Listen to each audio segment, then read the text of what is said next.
السلام علیکم ورحمۃ اللہ وبرکاتہ۔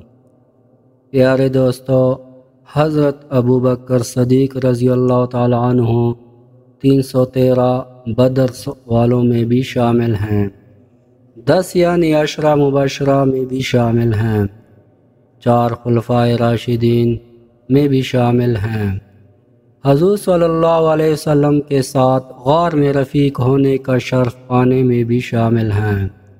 آپ رضی اللہ تعالی عنہ نے بالغ آزاد مردوں میں سب سے پہلے اسلام قبول کیا، اور حضور صلی اللہ علیہ وسلم نے جب دعوت دی تھی تو آپ رضی اللہ تعالی عنہ نے فوراً اسے قبول کیا۔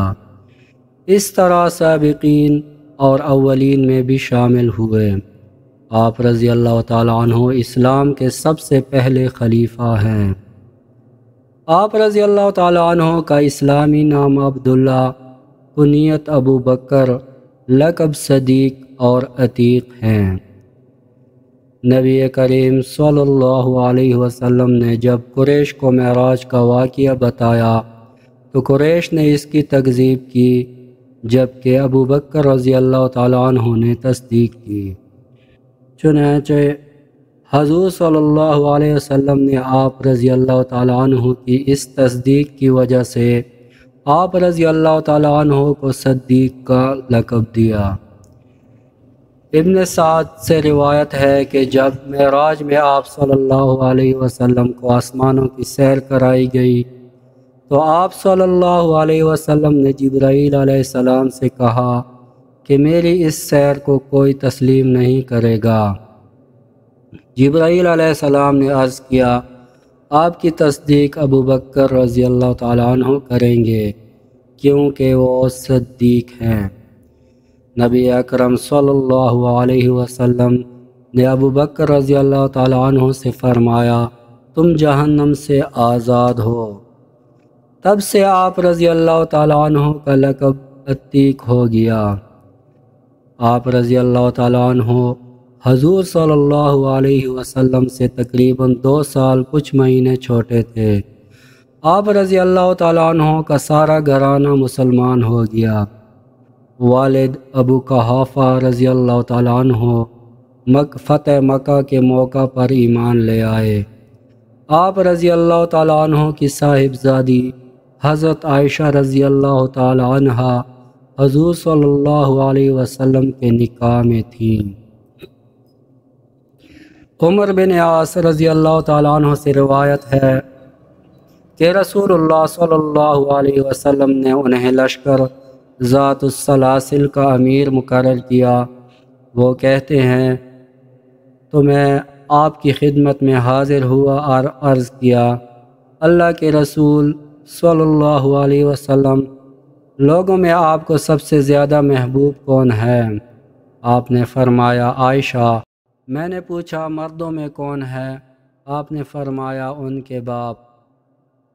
عشرہ مبشرہ رضی اللہ تعالی عنہ میں سے 5 آدمی حضرت عثمان بن عفان رضی اللہ تعالی عنہ، زبیر بن عوام رضی اللہ تعالی عنہ، طلحہ بن عبید اللہ رضی اللہ تعالی عنہ، سعد بن ابی وقاص رضی اللہ تعالی عنہ اور عبد الرحمن بن عوف رضی اللہ تعالی عنہ آپ رضی اللہ تعالی عنہ کی دعوت و ترغیب پر اسلام لائے۔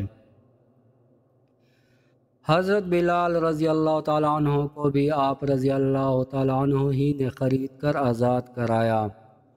ہجرت کے سفر کے دوران نبی اکرم صلی اللہ علیہ وسلم اور حضرت ابو بکر رضی اللہ تعالی عنہ جب غار ثور پر پہنچے تو ابو بکر رضی اللہ تعالی عنہ نے آپ صلی اللہ علیہ وسلم کو باہر رکنے کے لیے کہا اور خود غار میں داخل ہو گئے، اور اپنے کپڑے جو خود پہنے ہوئے تھے انہیں ٹکڑے ٹکڑے کیا، غار کو صاف کیا اور جو سوراخ تھے انہیں بند کیا۔ ایک سوراخ رہ گیا تو اس نے اپنے پاؤں کی ایڑی کو رکھ دیا اور سید عالم صلی اللہ علیہ وسلم کی خدمت میں عرض کی کہ حضور اندر تشریف لے آئیں۔ جب رحمت عالم صلی اللہ علیہ وسلم غار میں داخل ہوئے تو ابو بکر صدیق رضی اللہ تعالیٰ عنہ کی گود میں سر مبارک رکھ کر سو گئے۔ ابو بکر رضی اللہ تعالیٰ عنہ جس سوراخ پر ایڑی رکھی تھی اس سوراخ میں سے ایک سانپ نے بار بار کاٹنا شروع کیا، مگر صدیق نے اس خیال سے پاؤں نہیں ہٹایا کہ رحمت عالم صلی اللہ علیہ وسلم کی نیند خراب نہ ہو اور ان کے آرام میں خلل نہ ہو۔ لیکن جب آنسوؤں کے چند قطرے رسول اللہ صلی اللہ علیہ وسلم کے رخسار پر پڑے تو آپ صلی اللہ علیہ وسلم بیدار ہو گئے اور پوچھا، ابو بکر کیا ہوا؟ عرض کیا، یا رسول اللہ صلی اللہ علیہ وسلم، سانپ نے کاٹ لیا ہے۔ یہ سن کر حضور صلی اللہ علیہ وسلم نے زخم پر اپنا لعاب دہن لگایا تو سارا درد دور ہو گیا۔ قرآن کریم کی کئی آیات اور احادیث آپ رضی اللہ تعالیٰ عنہ کے متعلق ہیں جن سے آپ رضی اللہ تعالیٰ عنہ کی شان کا اظہار ہوتا ہے۔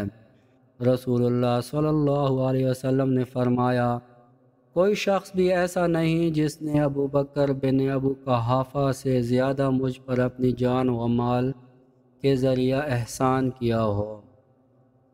حضرت ابو ہریرہ رضی اللہ تعالیٰ عنہ سے روایت ہے، کہا حضور رسول اللہ صلی اللہ علیہ وسلم نے دریافت کیا، آج تم میں سے کس نے روزہ رکھا ہے؟ حضرت ابو بکر رضی اللہ تعالیٰ عنہ نے کہا، میں نے۔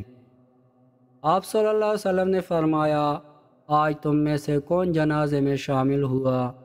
ابو بکر نے کہا، میں۔ آپ صلی اللہ علیہ وسلم نے فرمایا، آج تم میں سے کس شخص نے کسی مسکین کو کھانا کھلایا؟ حضرت ابو بکر رضی اللہ تعالیٰ عنہ نے کہا، میں نے۔ آپ نے فرمایا، آج تم میں سے کس شخص نے کسی مریض کی عیادت کی ہے؟ حضرت ابو بکر رضی اللہ تعالیٰ عنہ نے کہا، میں نے۔ رسول اللہ صلی اللہ علیہ وسلم نے فرمایا، جس کسی آدمی میں یہ سب اوصاف اکٹھے ہوتے ہیں تو وہ جنت میں داخل ہو جاتا ہے۔ نبی اکرم صلی اللہ علیہ وسلم نے اپنی زندگی میں ہی فرمایا کہ ابو بکر سے کہو کہ وہ لوگوں کو نماز پڑھائیں۔ حضرت ابو بکر صدیق رضی اللہ تعالیٰ عنہ نے اسلام کی خاطر اپنا سب کچھ قربان کر دیا، جو تھا لا کر حضور صلی اللہ علیہ وسلم کی خدمت میں پیش کر دیا۔ آپ رضی اللہ تعالیٰ عنہ بدر سے لے کر فتح مکہ اور بعد کی غزوات میں حضور صلی اللہ علیہ وسلم کے ساتھ ساتھ رہے۔ جب آپ صلی اللہ علیہ وسلم اس دنیا سے تشریف لے گئے تو آپ رضی اللہ تعالیٰ عنہ نے امت کو سنبھالا، مسائل کو حل کیا، فتنوں کا کلا کما کیا، منکرین زکوٰۃ اور نبوت کے جھوٹے دعوے داروں کے خلاف اعلان جنگ کیا، کئی لشکر جہاد کے لیے بھیجے۔ آپ رضی اللہ تعالیٰ عنہ کے تقریباً 2 سالہ دور میں بہت ساری اسلامی فتوحات ہوئیں۔ آپ رضی اللہ تعالیٰ عنہ کی 22 جمادی الثانی 13 ہجری کو 63 سال کی عمر میں وفات ہوئی۔ آپ رضی اللہ تعالیٰ عنہ کو یہ شرف بھی نصیب ہوا کہ آپ رضی اللہ تعالیٰ عنہ کی قبر مبارک حضور صلی اللہ علیہ وسلم کی قبر مبارک کے ساتھ گنبد خضرا میں بنی۔